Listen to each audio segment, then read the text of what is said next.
for as long as we deny or are separated from that that connection, what's the word I want? Lineage. I'm sorry? Lineage. That lineage, that identity. You know, as long as we're cut off from that, we're cut off from the rest. And you know, and there are ways that illness and history live in the body. And we were talking earlier about autoimmune illnesses and things like diabetes and things like, and all of these different things that, you know, has been carried generationally to us.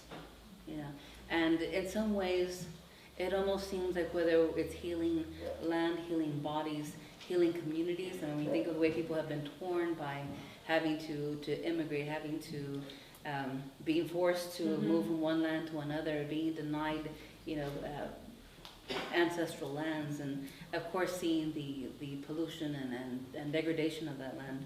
You know, all of these different things, it all in some way goes back to, although it might sound crazy to people, that we are still having to return back to try to heal the wounds that began at the conquest. You know, that was such a huge, huge, you know, break in the world, that we are still suffering from the repercussions of that, you know, that earthquake in our reality. And, you know, and that's where the hope comes back in, the fact that we even think we can do this, you know, that we even try to do this.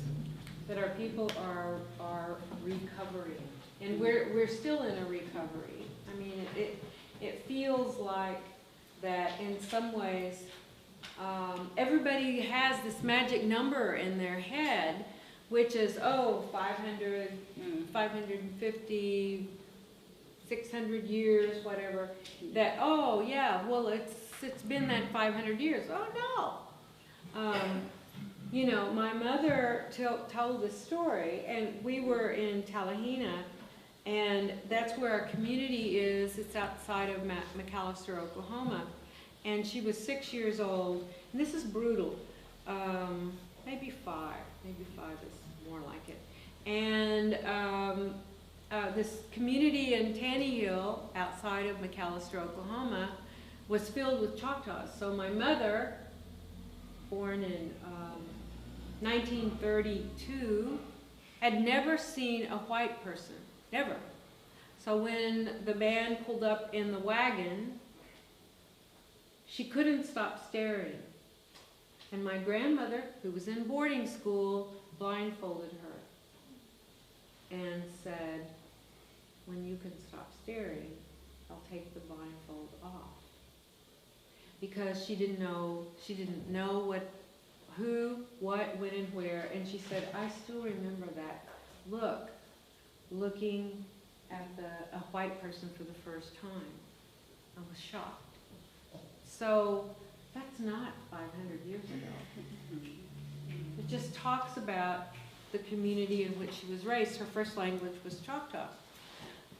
So we think we know, but we don't know what that contact space and how it reverberated around Native North America.